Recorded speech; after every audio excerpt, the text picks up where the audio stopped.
Chapter 4. Watching and Waiting. Gromit was in the coffee shop. He looked over his newspaper at the street and saw the penguin walking past. He quickly put his newspaper down, left some money for his coffee on the table and went out into the street after the penguin. Soon the penguin stopped in front of a big old building. What's he doing here? Thought Gromit. Suddenly the penguin looked behind him. Gromit quickly hid behind some bins. Then the penguin looked back at the big old building and began writing lots of things down in a little book. Gromit got under an old box and moved slowly nearer to the old building. But how could he see out now? Easy. He took out a little red knife, made a hole in front of the box and looked carefully through it. Now the penguin had a yellow tape measure in his hand. First, he looked up at a high window over his head.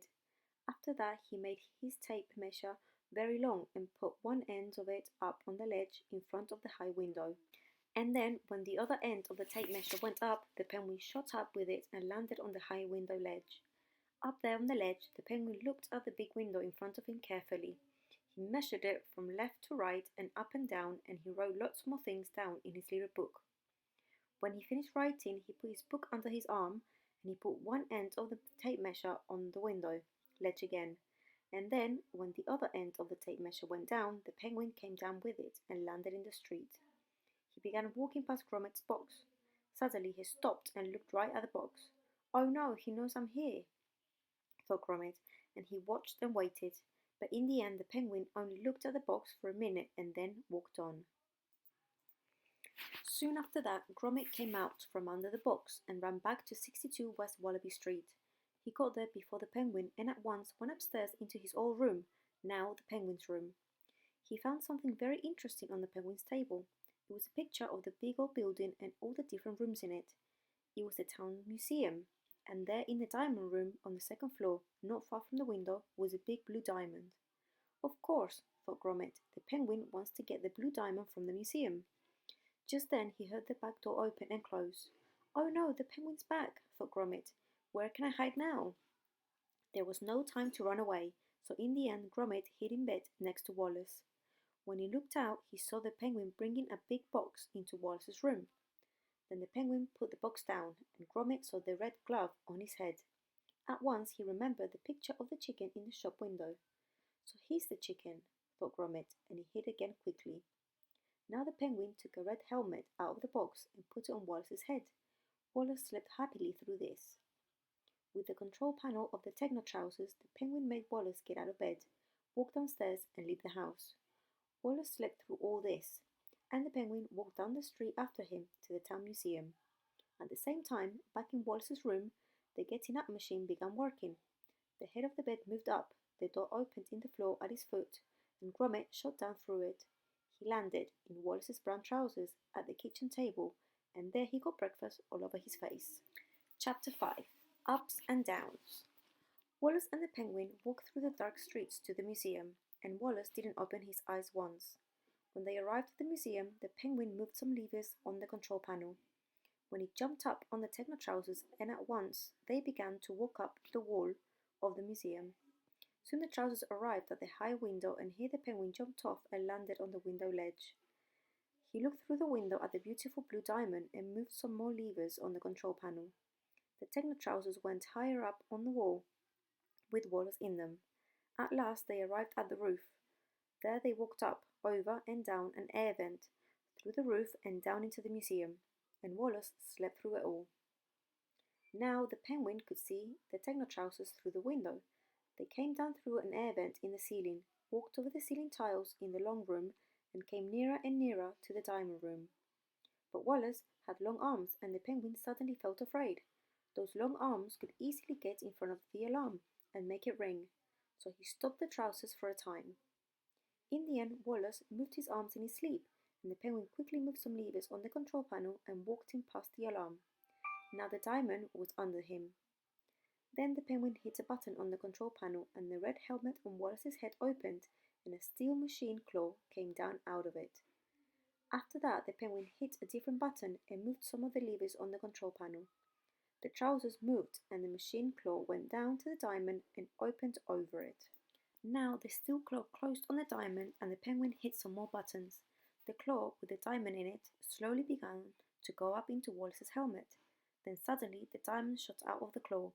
At once the penguin moved the lever and hit a button. The steel claw shot down and closed on the diamond again before it hit the floor. Once again the penguin hit some more buttons and the claw moved up into the helmet with the diamond in it. Then it happened. One of the ceiling tiles came off the ceiling, and with it came one of the feet of the techno trousers. At the same time, the helmet opened again and the steel claw with the diamond in moved down in front of the alarm. The alarm began to ring. Lights began to go on and off. Wallace opened his eyes. "Where am I? What's that noise?" he cried. At the same time, a big steel door closed in front of him. How could the penguin get the diamond out of the museum now? The air vent was in the long room behind the steel door. "Gromit! Gromit!" cried Wallace. The penguin hit some buttons and moved some levers on the control panel.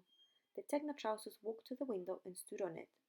At once, the window opened and Wallace was out in the cold, standing on a high window looking up at the night sky.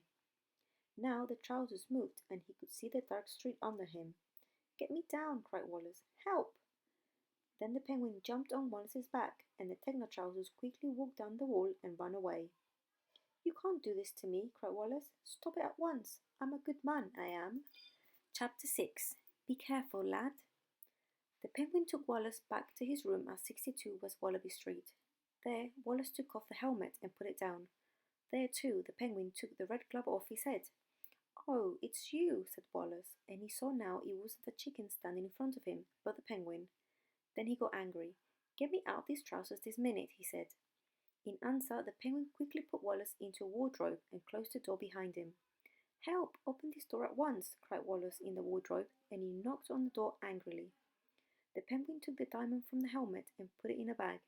Then he walked to the door. But Gromit stood at the door. He was angry and he had a big rolling pin in his hands.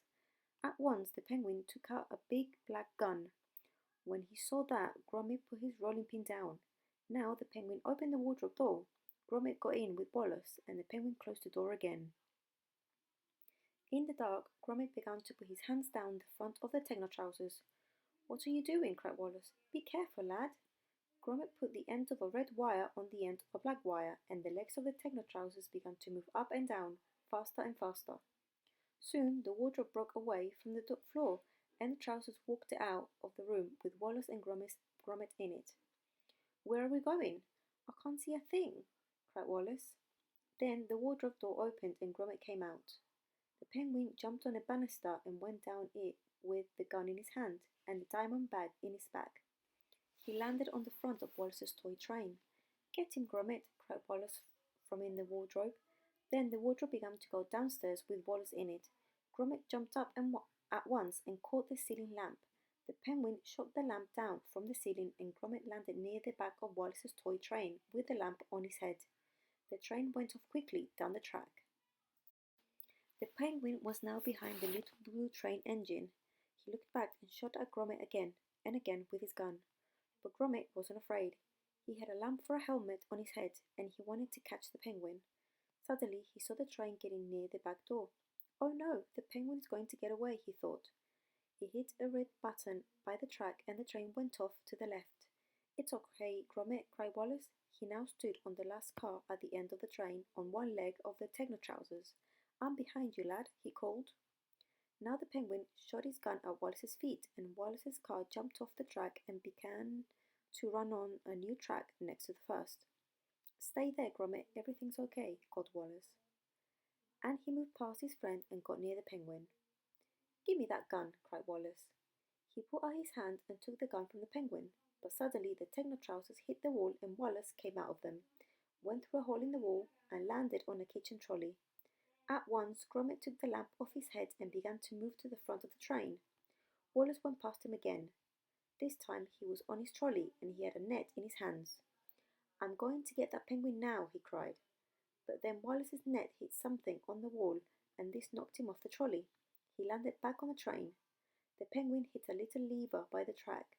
The engine, with the penguin on a car behind it, went off along one track. The back of the train, with Gromit on the first car and Wallace on the last car, went off along a different track. Suddenly, Gromit had no more track in front of him. "Oh no, we're going to have an accident." he thought.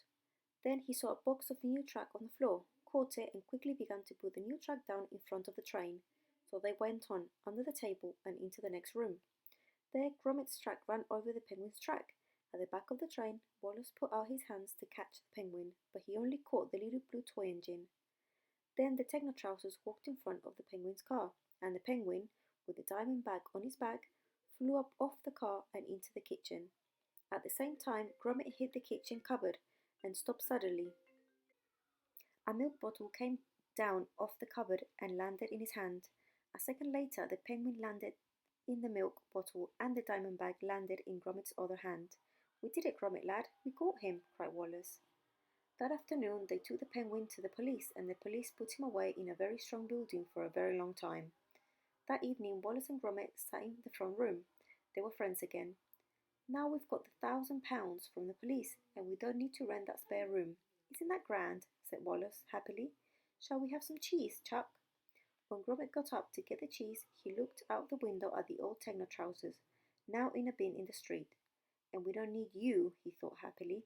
He went back into the front room with Wallace's cheese and then sat down to read the newspaper. Out in the street, with no control panel to stop them, the Technotrousers got up and walked off into the night.